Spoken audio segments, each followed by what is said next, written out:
Zack Snyder's Justice League revealed Black Suit Superman PS5 is beating Xbox Series X. The New Mutants is coming sometime. And The Walking Dead revealed all sorts of new plans. What's up, Comic Book Nation? BD here with the second printing of the week's biggest issues at Comicbook.com. And although it's Comic-Con weekend, it just doesn't feel like Comic-Con weekend when there aren't 7,000 people sleeping on top of each other to get a peek at new movies inside of Hall H. I've done that before, I'm not knocking it. But we made the most of it on our Facebook Live shows viewed by more than 500,000 people on the first 2 nights alone. So that's why we're here in the studio filming our recap for you. And we appreciate all of you who have joined us. But in case you missed the biggest news, we've got that for you now. News. The Walking Dead will air its infamously delayed Season 10 finale on October 4th, but it won't really be a Season 10 finale because Season 10 is getting 6 additional episodes, which will be shot starting in October and air early next year, with Season 11 delayed until the fall of 2021. The Walking Dead World Beyond will have its series premiere immediately after The Walking Dead on October 4th, and Fear the Walking Dead will premiere its 6th season on October 11th, going on to air before new episodes of World Beyond for the next 7 weeks. So add Talking Dead onto each of those weeks, and you have 3 hours of zombie stuff each week. So if you're wondering if The Walking Dead is really still on TV, yes, it is, definitely, like a lot. Yeah, boy! As for those Rick Grimes movies, I talked with Scott Gimple, and while he won't say it, I'll tell you, they're probably coming in 2022 or 2023, but he did admit that this is going to be a very different Rick Grimes than we're used to seeing. Rick has a history, and the history will be present within him, and it'll be, a big part of who he is, but it's likely going to be a very different Rick that we see as well. The hopes of Thomas Wayne as Batman in the Flashpoint movie, which would be just like the comics, seem to be out the window. I talked to Jeffrey Dean Morgan and asked him about Michael Keaton's return as Batman, and if that means his chances of being Thomas Wayne Batman are out after playing Thomas Wayne in Batman v Superman, and, well, it sounds like it's over. Michael Keaton swooped in and took my gig. I mean, We love Michael Keaton. That's how I'm kind of worried. Michael Keaton, you know what I mean? I mean, if you're gonna, if anybody is gonna do it, let lose to Michael. No, I think that's super cool.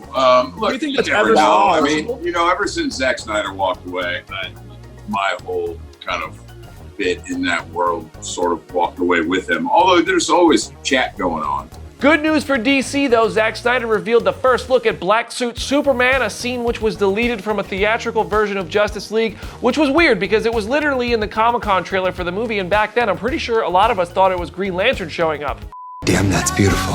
Other Comic-Con highlights include a new clip from The Boys Season 2, which reminds us this series is going to be every bit as ridiculous as the first season, and our Matt Aguilar talked to Homelander himself, Anthony Starr. Fortunately, laser vision doesn't work through Zoom, and the actor promises the show is going to get a bit more complex, but also a bit more crazy, of course. I suggest watching that whole interview on our YouTube channel as soon as you can. Just do it. The New Mutants knows its release date is a joke at this point. An awesome trailer from Comic-Con shows off all of the dates this movie has had over the past 300 years, and it's still hoping to drop next month.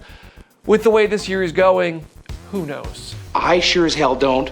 The next-gen console wars are definitely in full swing. Xbox had its games showcase, and I say this as an Xbox fan, but it feels like PS5 has the lead right now. Halo Infinite was the big title for Xbox, and it looks beautiful until the gameplay started. Hilarious freeze frames show off just how far this game has to come if it's going to live up to the next-gen graphics hype. Thankfully, this is just a demo and it might still improve, but I'm probably going to play it anyway, even after all this criticism, because it's Halo, and now Master Chief has a grappling gun, just like a certain caped crusader we all love. The big winner of the Xbox Games Showcase, though, was definitely the Fable announcement. The comment section lost its collective mind exactly as it should, and this cute little fairy was eaten by a frog. R.I.P.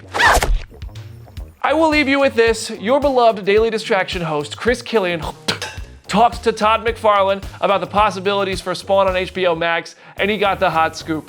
Yes, we've had conversations about the animation and potentially even the TV show, live action TV show. So yes to all the above, right? I think it still all will be driven by the movie. Or if not, then in lieu of the movie, then I shift all my attention to a TV show. But for now, I'm pretty bent on just getting the movie out, and I think that will tumble everything else. That's your second printing of the week's biggest issues at Comicbook.com. Make sure you're following me on Instagram at BrandonDavisBD because I've been sharing my favorite Comic-Con memories and behind-the-scenes peeks at our work right here in the studio. And plus, my war against Chris Killian is far from over. I hope you'll come have fun with us. For more, head over to Comicbook.com. I'm BD. I'll see you there.